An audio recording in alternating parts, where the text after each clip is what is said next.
주님께서 여러분과 함께 또한 사제의 영과 함께 요한이 전한 거룩한 복음입니다. 주님 영광 받으소서. 그때 예수님께서 니코데모에게 말씀하셨다. 하늘에서 내려오니 곧 사람의 아들 말고는 하늘로 올라간 이가 없다. 모세가 광야에서 뱀을 들어올린 것처럼 사람의 아들도 들어올려져야 한다. 믿는 사람은 누구나 사람의 아들 안에서 영원한 생명을 얻게 하려는 것이다. 하나님께서는 세상을 너무나 사랑하신 나머지 외아들을 내주시어 그를 믿는 사람은 누구나 멸망하지 않고 영원한 생명을 얻게 하셨다. 하나님께서 아들을 세상에 보내신 것은 세상을 심판하시려는 것이 아니라 세상이 아들을 통하여 구원을 받게 하시려는 것이다. 주님의 말씀입니다. 그리스도님 찬미합니다. 찬미 예수님, 찬미 예수님 하나님의 복동이 사랑합니다. 사랑합니다. 네, 구약에서 오늘 이스라엘 백성이 광야에서 불평불만하는 장면을 보게 됩니다.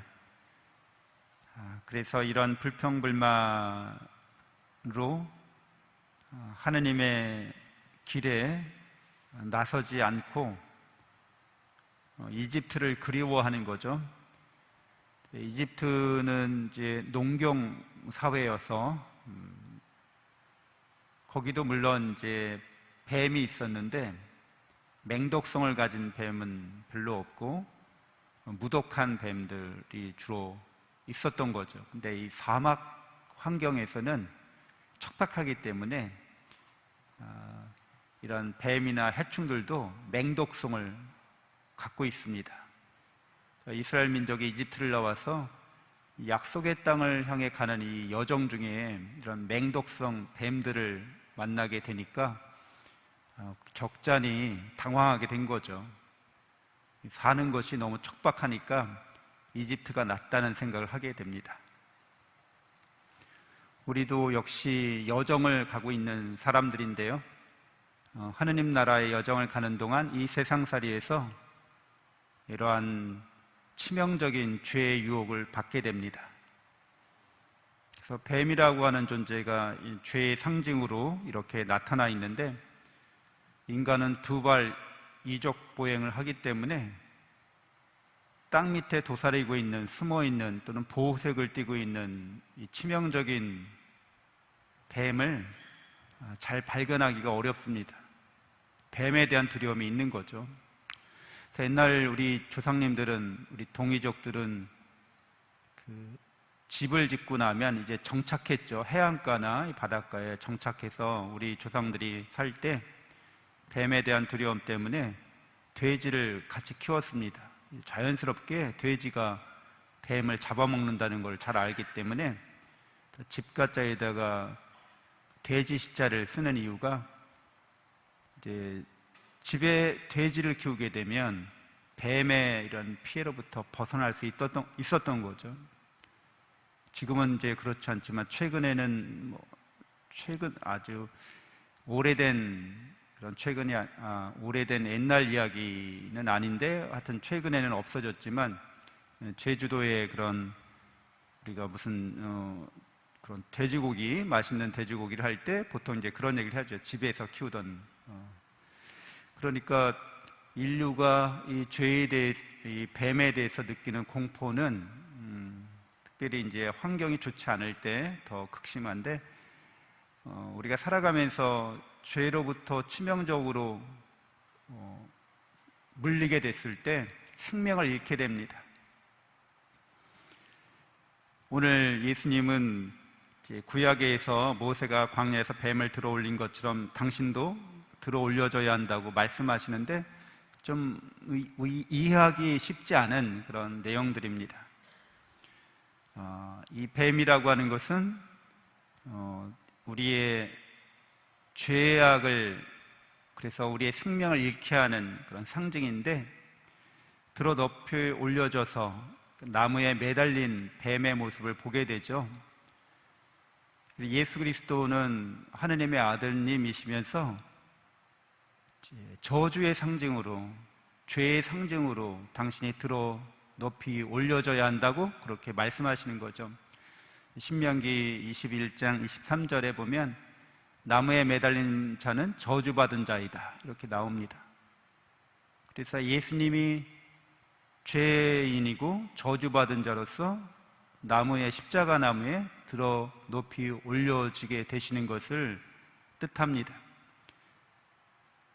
그렇게 함으로써 그 들어 높이 올려진 죄 없으신, 그러나 죄를 덮어 쓰시고 저주 받지 않으셔야 할 그분이 우리의 저주를 뒤집어 쓰시고 그렇게 비참한 모습으로 들어 높이 올려진 모습을 바라보는 것으로, 그래서 우리의 죄를 인정하는 것으로, 고백하는 것으로 우리가 죄로부터 구원받게 된다고 말씀해 주시는 거죠.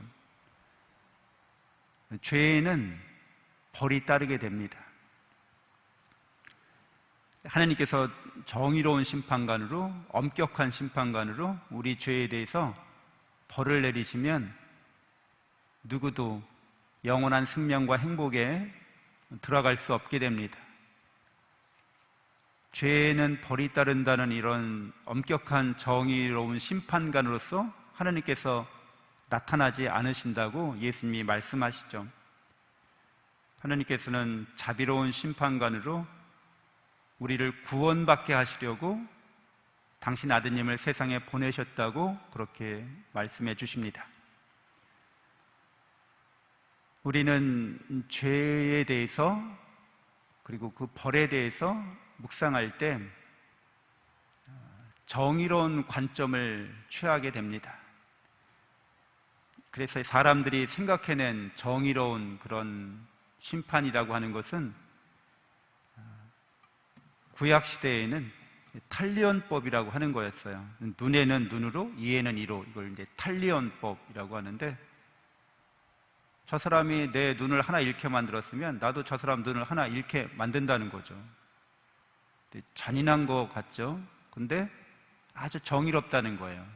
똑같이 정의롭게 하자는 거죠. 이것을 동양에서는, 특히 불교에서는 인과응보라고 했어요. 네가 그렇게 죄를 지었기 때문에 당연히 벌 받아야 된다고 이렇게 여겼던 거죠. 근데 이 탈리언법이나 이 인과응보나 아주 정의로운 것 같은데, 그 정의로는 죄를 없앨 수 없다는 데 큰 문제가 있습니다. 그렇게 우리가 죄를 질 때마다 탈리언법이나 인과응보 법을 적용시키면 아무도 성취 못하게 된다는 거죠. 아무도 구원받지 못하게 된다는 거죠. 이게 이 법의 문제점인 거죠. 그래서 우리 그리스도교는 예수 그리스도의 십자가 상징이 의미하는 것처럼 우리 죄에 대해서 자비의 은총을 베푸십니다. 그래서 죄를 없애주시는 거죠.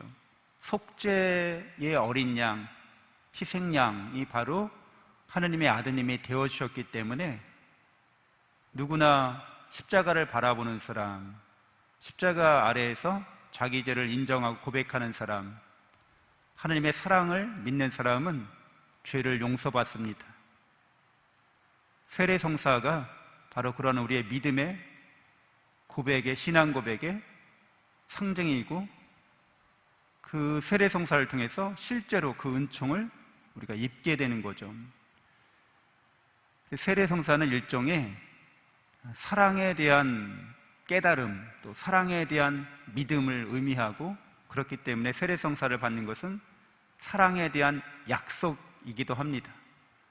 하나님의 사랑이 그렇게 영원히 우리에게 미친다는 것과 우리 역시 그래서 그 사랑 안에서 살겠다고 약속하는 거죠.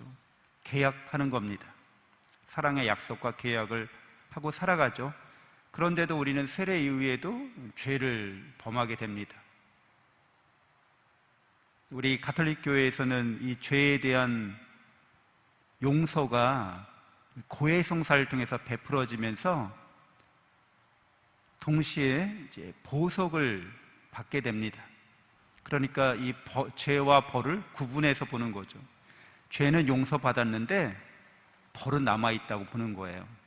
세례성사 때는 죄와 벌이 다 없어지지만 그 이후에 짓는 죄에 대해서는 고해성사를 통해서 죄가 용서받고, 그러나 그 벌에 대해서는 보속해야 된다는 거죠. 이것을 이제 남아있는 벌이라는 뜻에서 잠벌이라고 하죠. 잠재적인 벌이라고도 할 수 있고 잠정적인 벌이라고도 할 수 있습니다. 죄는 우리가 어떻게 감당할 수 있는 게 아니기 때문에 죄는 우리가 스스로 없앨 수가 없어요. 그렇기 때문에 죄를 용서해 주는 거죠.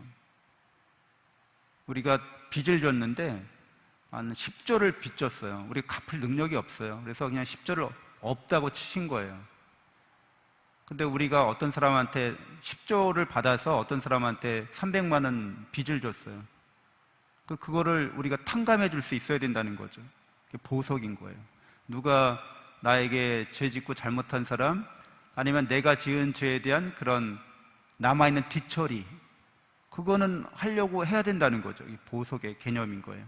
근데 그것마저 안 하려고 하면 그 사람은 이 사랑의 의미를, 죄의 용서의 의미를 깨닫거나 믿지 않고 있다는 뜻이 됩니다. 그래서 보석은 잠정적이고 잠재적인 겁니다. 언젠가 끝날 거라는 거죠. 그러니까 살아있을 때 고해성사를 받게 되는데 죄의 용서를 받고 보석을 하지 않아도 죄의 용서는 받은 거예요. 여러분은 그것 때문에 지옥 가지 않습니다. 근데 이제 보석을 안 하고 그냥 계속 이렇게 있게 되면 연옥에서 이제 청구서를 받게 되는 거죠. 할 수 있는 걸 안 했다는 거죠. 할 수 없는 걸 하라고 하는 게 아니라 할 수 있는 걸 안 했기 때문에 이제 보석을 받게 되는 건데, 이렇게 죄와 벌을 구분해서 보게 됩니다. 개신교 같은 경우에는 이런 구분이 없어요. 그래서 사람들이 예수 믿고 천국 간다고 되게 좋아하면서 삽니다. 보석에 대한 개념이 없어서 그냥 죄를 짓고 나서도 벌까지 다, 잔벌까지 없어졌다고 자기 스스로 믿는 거죠. 그렇게 되면 하느님의 이 자비뿐만 아니라 하느님의 정의도 흔들리게 됩니다. 자기가 할 수 있는 일들을 하지 않는 것을 우리는 사랑이라고 말할 수 없는 거죠. 그래서 그런 밀양이라는 영화에도 보면 그 범죄자가 감옥에서 자기는 예수 그리스도를 믿음으로써 죄와 벌을 다 이렇게 용서받았다고, 면제받았다고, 자기를 용서하려고 찾아온 그 전도연이죠, 주인공. 그 사람 앞에서 아주 평안한 얼굴로 이야기합니다. 전도연 씨가 그 영화에서 이제 화가 난 거죠. 그래가지고 하느님한테 막 따지죠. 내가 용서 안 했는데 왜 당신이 용서하냐고. 그러니까 죄인에 대한 화해가, 그 사람이 자기가 죄 지은 그 피해자에게 마땅히 해야 될 보석을 망각하고 있는 거죠. 그러니까 이거는 그리스도교의 복음을, 구원의 진리를 심각하게 오해시킬 위험이 있습니다. 늘 하느님의 사랑 안에서 우리가 자비의 은총을 입고, 그래서 죄를 용서받은 그런 사랑받는 죄인이라는 것을 감사하게 여기면서 우리가 할 수 있는 보석을 행함으로써 하나님의 의로움을 또한 세상에 잘 드러낼 수 있어야겠습니다. 잠시 묵상하시겠습니다.